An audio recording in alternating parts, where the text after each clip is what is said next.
Ержан Бекғожин, ол 1913 жылы 15 желтоқсанда Павлодар облысы Баянауыл өлкесінде әулиелі Қызылтауда дүниеге келген. Оның азан шақырып қойған шын аты Қали Мұхаммед болған. Шығармалары орыс, украин, армян, әзербайжан, қырғыз, татар тілдеріне аударылған. Павлодар қаласының құрметті азаматы. Шеру атты өлең жинағы 1944 жылы, ал Көктем атты екінші өлең жинағы 1948 жылы жарық көрді. Ол қазақтың Мұхтар Әуезов театрында оның Нөсерден кейін және Гималай сарыны атты қойылымдары берілген. Ол Пушкин, Некрасов, Горький және Хикмет, Науаи тағы да басқа ақын жазушылардың және қырғыз эпосы Манастың бірнеше тарауларын қазақ тіліне аударған.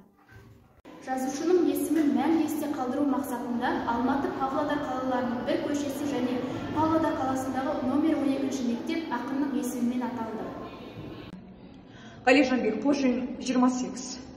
Қараңғы түн, қалың орман, алай дүлей қар бораған. Долы дүлей долы боран кетті шапқан, жер тораған. Өршелене соқты боран, орман шулап татты қобыз, қарды қуған құйындаған келе жатыр. 29. Әлде қайда жау жасағы, көрінбейді боран басып. Орыс қыс ән салады немістерге аран ашып. Оқтар зулап ұшты сонда.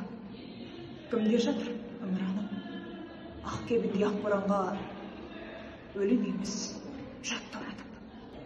Қалижан Бекғожин, Дауылпаз. Дауылды күні ұшты да, теңізде қақты қанатын. Дабысы кетті әлемге, тасқындай тұла бағатын. Түйілді сонда жауына, дауылды теңіз кегінен.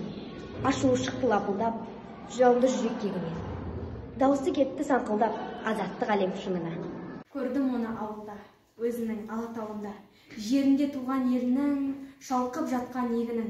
Толықсыған ішінде, алишта киіп тымағын, алшаң басып аяғын. Сүйікті жарым тосқандай, жүрушеді күлкішіл, кәдімгі біздің қошқарбай. Сәріде бүгін ояндым, есітіп бұлбұл дауысын, тамылзып шыққан баяуын, тербеткендей тауышын. Сүйемін көктем бұлбұлын, сүйемін көктем жаңбырын. Жаңбырда елге бұл жырын, жөнесін алып таң жырын.